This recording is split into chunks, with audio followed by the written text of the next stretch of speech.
کیونکہ ایک کتاب ہے مکابیین کی کتاب، اس کے 2 حصے ہیں، وہ اگر 2 گرے تو 7 بنتی ہے، اور اگر اس کو ایک ہی کتاب گر لے تو 6 بنتی ہے۔ پھر مارٹن لوتھر کے آگے جو یہوہ وٹنس بنے اسی فرقے میں سے، انہوں نے ان انجیلوں میں سے کئی باب نکال دیے، مثلا عیسیٰ علیہ السلام کے صلیب پر چڑھنے اور صلیب پر مر جانے کا باب جو تھا وہ انہوں نے نکال دیا کہ یہ باب غلط ہے، عیسیٰ علیہ السلام صلیب پر فوت نہیں ہوئے۔ ایسی باتیں کہ عیسیٰ خدا کا بیٹا ہے یہ بھی انہوں نے نکال دی کہ عیسیٰ علیہ السلام خدا کے بیٹے نہیں تھے بلکہ خدا کے بندے تھے۔ تو اس طرح ان کی بائبلوں میں بھی اختلاف ہے، کسی کی بائبل چھوٹی ہے، کسی کی بڑی ہے، کسی کی درمیانی درجے کی ہے، لیکن ہمارے یہاں الحمدللہ قرآن پاک ایک ہی ہے۔ تو دین میں بنیادی طور پر 2 چیزیں ہوتی ہیں، ایمان اور عمل۔ ایمان نام ہے نظریات اور عقائد کا، اور وہ بنیاد ہوتی ہے، اعمال اسی پر متفرع ہوتے ہیں۔ اب جیسا عقیدہ ہوگا انسان اسی طرح کے کام کرے گا۔ اس لیے ایک لڑکی کی شادی ہوئی، وہ جس گھر میں آئی، اگر یہ عقیدہ لے کر آئی ہے کہ اب میرا یہی گھر ہے، اسی گھر کی خوشی میری خوشی ہے، اسی گھر کی غمی میری غمی ہے، تو وہ اس گھر میں خوشی سے بھی خوش ہوگی، غمی کو بھی برداشت کرے گی کہ یہ میرا گھر ہے۔ لیکن وہ اگر اس کو اپنا گھر سمجھے نا تو روز لڑائی کرے گی۔ اسی طریقے سے حضرت موسیٰ علیہ السلام کے واقعات میں آتا ہے کہ تشریف لے جا رہے تھے تو ایک بوڑھا آدمی بڑی محنت کر رہا ہے، کھجوروں کے پودے لگا رہا ہے، پسینہ پسینہ ہے۔ موسیٰ علیہ السلام نے اللہ تعالیٰ کی بارگاہ میں دعا کی کہ یا اللہ یہ بوڑھا ہو گیا ہے، قبر میں ٹانگی پکڑی، کل مرنا ہے پرسوں مرنا ہے، اور اس کے دل میں اتنی ہرس دنیا کی ڈال رکھی ہے، یہ کام چھوڑتا ہی نہیں۔ اللہ تعالیٰ نے موسیٰ علیہ السلام کی دعا قبول فرما لی۔ وہ ابھی جا ہی رہے تھے، دیکھا پیچھے مڑ کر کے بوڑھے نے وہ کہیں کسی رکھ دی اور آرام سے لیٹ گیا۔ یہ آگے گئے، کافی دیر کے بعد اپنا وہ کام کر کے جب واپس آئے تو دیکھا کہ بابا جی لیٹے ہوئے۔ اب موسیٰ علیہ السلام کے دل میں خیال آیا کہ پتہ نہیں ابھی زندگی کتنے دن ہے، یہ بالکل ہی ہاتھ کو پاؤں توڑ کے بیٹھ گیا ہے، آخر دنیا میں کچھ نہ کچھ تو کرنا چاہیے نا۔ وہ دعا دل میں کی، اللہ نے قبول کر لی، بابا پھر اٹھا اور کام پر لگ گیا۔ تو موسیٰ علیہ السلام اس کے پاس گئے کہ پہلے تو کام چھوڑ دیا تھا، تھک گیا تھا؟ نہیں تھک تو نہیں گیا تھا، میرے دل میں کام کرتے کرتے خیال آیا کہ یہ پتہ نہیں کتنے سالوں بعد پھل لگے گا، تو میں نے اس کا پھل کھانا ہے، جنہوں نے کھانا ہے وہ لگاتے رہے، ہمیں کیا اس سے؟ تو اس لیے میں نے چھوڑ دیا کہ دفع کرو، مجھے کیا مصیبت ہے کام کا ٹوٹ ٹوٹ کر مرنے۔ موسیٰ علیہ السلام نے فرمایا پھر آپ کیوں شروع کر دیا لگانا کام کرنا؟ کہ اب لیٹا ہوا تھا، دل میں یہ بات آئی کہ ہمارے باپ دادا پودے لگا گئے تھے، ہم کھاتے رہے، اب ہم لگا جائیں گے، ہمارے بیٹے پوتے کھائیں گے، اس لیے میں پھر اٹھ کر کام پر لگ گیا۔ اب دیکھو نا، نظریہ بدلنے سے اس نے کام چھوڑا اور نظریہ بدلنے سے دوبارہ کام پر لگ گیا۔ مولانا روم رحمۃ اللہ علیہ اس قسم کی بڑی عام مثالیں لکھتے ہیں۔ ایک مثال یہ ہے لکھی ہے کہ ایک بہت بڑا تاجر تھا، غیر ملکی دوسرے ملکوں میں اس کی تجارت بڑی پھیلی، بہت امیر تھا، اور ایک ہی اس کا بیٹا۔ اب اسے رات دن یہی فکر تھی کہ میں نے کتنی محنت سے مشکل سفر کر کے یہ دولت کمائی ہے، اس کو بغیر محنت کے دولت ملے گی تو اس کے کوئی قدر نہیں ہوگی، اس کو برباد کر دے گا۔ آ کر مشورہ یہی ہوا کہ اس کو سفر پر بھیجنا چاہیے، تو قافلے کے ساتھ بیٹے کو سفر پر بھیج دیا۔ پہلی دفعہ گیا تھا، جنگلوں کا سفر تھا، گرمی بھی تھی، کبھی بارش ہو گئی، کبھی آندھی آ گئی۔ اب رات کو جہاں قیام ہوتا تو دوسرے قافلے والے اس کا کچھ لحاظ نہیں کرتے کہ پہلی دفعہ آیا ہے، وہ جنگل میں سیر پر نکل جاتا، دوسرے کھانا پکانے لگ جاتے۔ 2-4 دن کے بعد کسی گھنے جنگل کے سفر میں جا رہے تھے، شام ہو گئی، عصر کے وقت قافلہ ٹھہر گیا، کھانا وغیرہ پکانے لگے، یہ سیر کرنے گیا تو دیکھا ایک لومڑی ہے، بس اس کی سانس صرف چل رہی ہے، نہ ہل سکتی، اتنی بیمار ہے، اتنی بیمار۔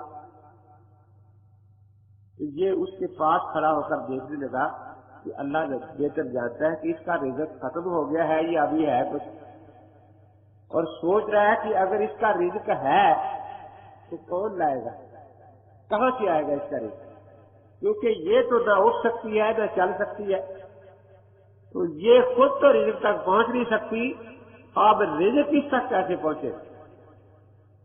یہ سوچ ہی رہا تھا کہ شیر کے دہاڑنے کی آواز آئی تو دیکھا کہ ایک ہرن بھاگا آ رہا ہے، اس کے پیچھے شیر لگا ہوا ہے۔ یہ جلدی سے درخت کے اوپر چڑھ گیا اور اس کو بیٹھ گیا۔ آگے آگے ہرن بھاگا آ رہا ہے، پیچھے شیر۔ اس لومڑی کے پاس جب ہرن پہنچا تو شیر نے اس کو شکار کیا، اس میں سے جو کھانا تھا کھا لیا، شیر چلا گیا۔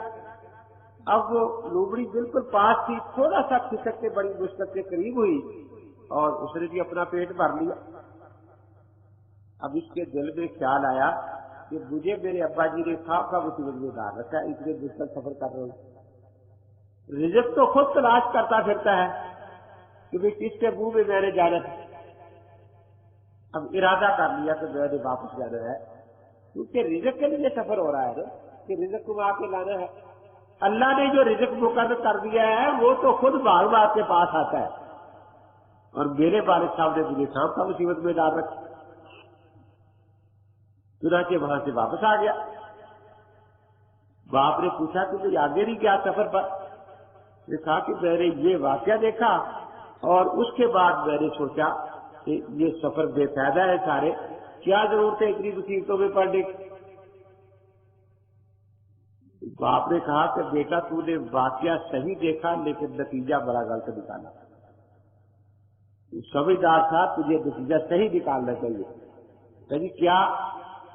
دیکھا اب تو اس لیے آ گیا ہے نا کہ تو اس لومڑی کی طرح یہاں پڑا رہے اور تیری آنکھیں انتظار میں پک جائے کہ کب شیر آئے گا اور شکار کرے گا اور میں بھی پیٹ میں لقمہ ڈالوں گا۔ بیٹا یہ تیری سوچ غلط ہے، میں چاہتا ہوں کہ تو شیر بنے، کہ سینکڑوں لومڑیاں تیری راہ دیکھیں کہ کب وہ آئے گا اور اس کی وجہ سے ہمارا رزق جو ہے وہ ہم تک پہنچ جائے گا۔ بیٹے نے کہا کہ واقعی ابا جی میں غلطی سوچ کر آیا ہوں، پھر کرا کے سامنے میں۔ تو دیکھیے یہ سارے انسان کے اعمال ان نظریات پر مبنی ہوتے ہیں جو اس کے دل و دماغ میں ہے۔ نظریہ بدلنے سے اعمال بدلتے جاتے ہیں نا۔ کسی پر یاد آیا حضرت مولانا محمد علی صاحب جلندھری رحمۃ اللہ علیہ ایک دفعہ لطیفہ سنا رہے تھے کہ بھی جو رزق قسمت میں ہوتا ہے وہ تو جوتیاں کھا کے بھی کھانا پڑتا ہے، وہ کسی اور کے پاس نہیں جاتا۔ میری کوئی نہ بھی کھائے نا تو جوتیوں سے اگلے کھلا دیتے، کیونکہ ہماری بہت لگی ہوئی ہے۔ اس پر لطیفہ سنایا کہ کوئی عورت تھی بیچاری بیوہ، ایک ہی بچہ تھا اس کا، خاوند فوت ہو چکا تھا۔ عورتوں کو ویسے بھی لڑکوں سے محبت زیادہ ہوتی ہے بیٹیوں کی نسبت، اور جب بیوہ ہو تو پھر تو اسے پتا ہے کہ یہی کچھ ہے میرے پاس، تو اسی لاڈ پیار میں بگڑ جاتے ہیں۔ اب وہ کبھی عدم لحاظ سے نہ بولتا، ضد کر بیٹھتا میں نے یہ چیز کھانی ہے، میں نے یہ چیز کھانی ہے۔ عورتوں کا دل بھی کمزور ہوتا ہے، اب وہ سوچی کہ اس کا باپ ہوتا تو فوراً اس کی خواہش پوری کر دیتا، وہ بھی کوشش کرتی۔ ایک دن کہنے لگا میں نے دودھ چاول کھانے ہیں چینی ڈال کر۔ اس نے سمجھایا کہ بیٹا میں آخر کسی کے برتن صاف کرتی ہوں، کام کاج کرتی ہوں، تو 3 دن کی مجھے مہلت دے، آج جو محنت مزدوری کروں گی، آج چینی لے آؤں گی، کل چاول لے آؤں گی، پرسوں دودھ لے آؤں گی اور تجھے پکا کے کھلا دوں گی۔ اس نے کہا میں نے آج کھا دی۔ اب وہ بھی ضد کرنے لگا،